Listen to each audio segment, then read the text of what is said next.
Bonjour et bienvenue à l'émission 10 minutes avec Pierre et Christine. Aujourd'hui, on va parler des signes, des prodiges et des miracles. Et Jésus a fait pas mal de résurrections. Oui, en plus, c'est quand même fort la résurrection. Hein. Oui. C'est plus que la guérison. C'est quelqu'un qui était mort et puis qui revient à la vie. Absolument. Et on en trouve plusieurs dans la parole de Dieu, dans l'Évangile. Hein. Dans l'Évangile, Jésus va d'abord ressusciter le fils de la veuve de Naïn. Tu nous en parles un peu là? Oui, alors en fait, c'est un cortège funèbre que Jésus arrive avec son cortège, tous ses disciples, et puis il rencontre un cortège funèbre. Et c'est une dame, une veuve, qui est en train d'enterrer son fils. Alors c'est quand même terrible, hein. Il y a vraiment beaucoup de larmes, beaucoup d'émotions. Et Jésus lui-même est ému de compassion. On voit qui est ému de compassion pour cette femme qui perd son fils, qui perd son bien-aimé, qui perd tout en fait. Hein. Et parce qu'elle était déjà veuve, donc elle avait déjà perdu son mari. Et Jésus va ressusciter ce jeune homme. Et ce jeune homme va s'asseoir dans son cercueil, là, en plein cortège, et il va le rendre à sa mère. Ça devait être fort, hein, c'est quand même. Waouh, une résurrection formidable, visible à tout le monde, oui. publique. Hein, Jésus n'a pas dit aux gens de partir, comme pour la fille de Jairus, hein, la fille de Jairus. Ouais. Jairus est venu chercher Jésus, ma fille est à la mort, viens prier pour elle. Et puis quand Jésus est en chemin, on lui dit non, n'importune pas le maître, elle est morte, etc. Mais Jésus arrive et dit non. Elle dort et tout le monde se moque de lui. Et beaucoup de gens ne croient pas à la résurrection. Oui, c'est vrai. Et puis là, il rentre et il prend la main de la jeune fille, lui dit « Lève-toi » et la jeune fille se lève. Elle va manger, elle va vivre, elle est vivante. Amen. Jésus l'a ressuscitée. Et puis, il y a la résurrection de Lazare. Alors là, c'est 4 jours après sa mort. Il est déjà dans le tombeau. Tout le monde lui dit « Mais ça sert à rien. Il sent déjà. On va même pas ouvrir, on va même pas rouler la pierre parce que c'est affreux. Tu peux pas faire ça. On va suffoquer si tu fais une chose pareille. » Mais Jésus a dit « Non, roulez la pierre. » Et puis Jésus, eh bien, il va ordonner à Lazare de sortir du tombeau. Alors, on commence un peu fort dans notre émission en parlant de résurrection, mais Jésus nous déclare et qu'il nous affirme que nous aussi, nous ferons les mêmes miracles que lui a fait. Oui. Alors, peut-être il y a des gens qui disent, mais Pierre, comment est-ce possible qu'on fasse ça? Alors, attention, ce ne sont pas des bonnes intentions, mais ce sont des affirmations et des proclamations que Jésus-Christ a faites. Oui. Alors, on va parcourir la Bible, les évangiles, et on va voir les différents textes qui nous parlent de ces promesses que Jésus a faites à ceux qui croiraient en son nom. Ouais. Alors, il y en voici une dans Marc 16, si tu veux la lire. Dans Marc 16, et on va lire dans la traduction de la Passion. Peut-être vous n'avez pas l'habitude de cette traduction-là. Et il nous dit « Voici les signes miraculeux qui accompagneront ceux qui croient. Ils chasseront les démons par la puissance de mon nom. Ils parleront en langue. Ils seront protégés surnaturellement des serpents et de tout ce qui est vénéneux. Ils imposeront les mains aux malades et les guériront. » Et donc, il y a plusieurs déclarations, n'est-ce pas, dans ce passage. Mais on voit l'importance quand même, on ne le fait pas en notre nom.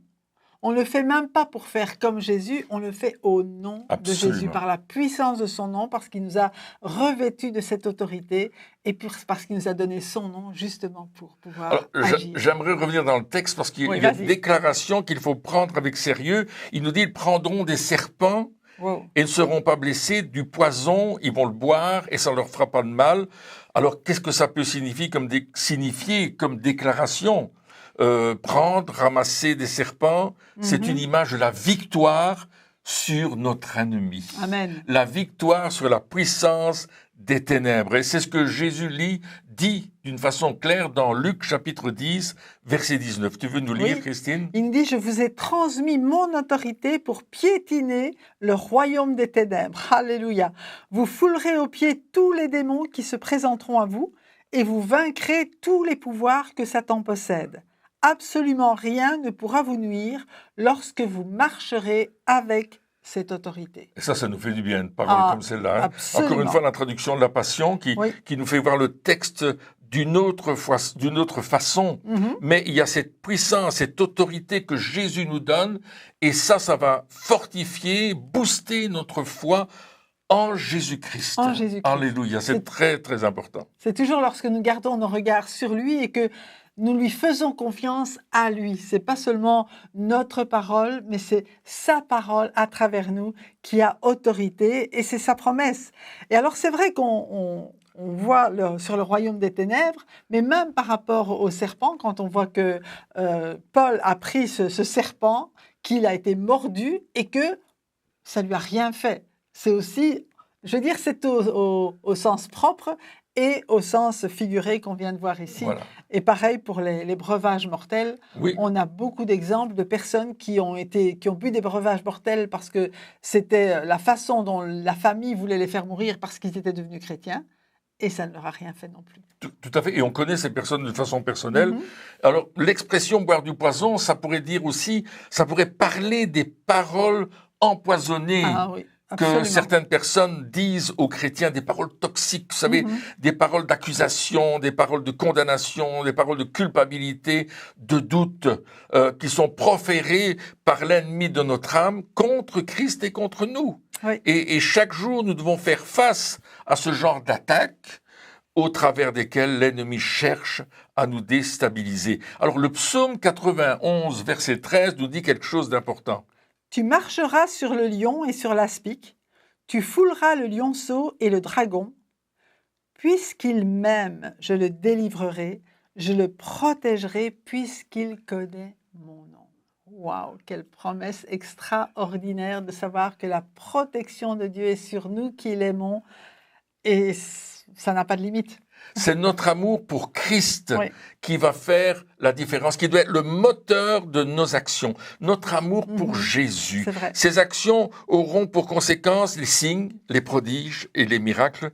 C'est maintenant le moment de nous appuyer sur ces déclarations très puissantes. Voici les signes miraculeux qui accompagneront ceux qui auront cru. Amen. Dans le nom de Jésus-Christ. Croire en lui. Croire en lui. Et croire en lui, c'est croire ce qu'il dit. Et c'est marcher vraiment dans cette foi, dans cette confiance que ce que sa bouche a dit, sa main l'accomplit. Et Amen. Lorsqu'il nous envoie quelque part et qu'il nous dit, ils imposeront, par exemple, ils imposeront les mains aux malades et les malades seront guéris, eh bien, croyons-le. Disons, Seigneur, tu nous as dit d'apposer les mains, on le fait. Mais c'est toi qui agis et tu as promis de manifester ta gloire, tu as promis de nous accompagner et que ces signes nous accompagneraient aussi lorsqu'on proclame ta parole. Merci Seigneur pour cela. Voyez-vous, c'est une première série de promesses dont nous avons le droit d'utiliser et le devoir de les utiliser, de les réclamer pour nous maintenant, parce que Dieu veut que nous apportions cette parole de Dieu autour de nous. Amen. Et c'est notre foi dans l'œuvre de Christ qui va faire la différence. Oui. Alors, la première promesse qu'il nous donne, c'est les signes, les prodiges et les miracles. Oui. Et là, on va en parler dans les émissions suivantes, de voir quels sont les signes, les prodiges, les miracles, parce que nous, on n'est pas très au courant de tout ça, dans le sens où parfois on dit, oui, ben, un signe, c'est quoi, un prodige, c'est quoi? On va en parler, croyez-moi.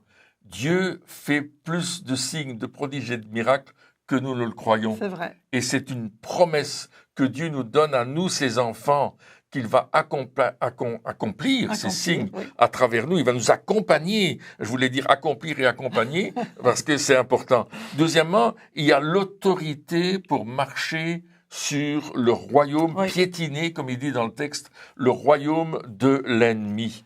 Il y a beaucoup de chrétiens qui ont peur, n'est-ce pas? C'est ça. Et là, vraiment, Dieu veut bannir la peur de nos cœurs et nous voulons avec lui bannir la peur parce que l'ennemi a été vaincu par Jésus-Christ. Ce n'est pas quelque chose que nous devons le vaincre. Il a été vaincu. Il a perdu son pouvoir et il faut juste le lui rappeler et nous souvenir de ce qu'il a perdu son pouvoir et qu'il ne peut rien contre le royaume de Dieu qui est en nous. Il ne peut rien faire contre nous parce que nous appartenons à Jésus-Christ et que nous sommes passés du royaume des ténèbres, où il était le prince, dans le royaume de Dieu, le royaume du Fils de son bien-aimé. Nous avons pour roi Jésus et c'est lui qui nous défend.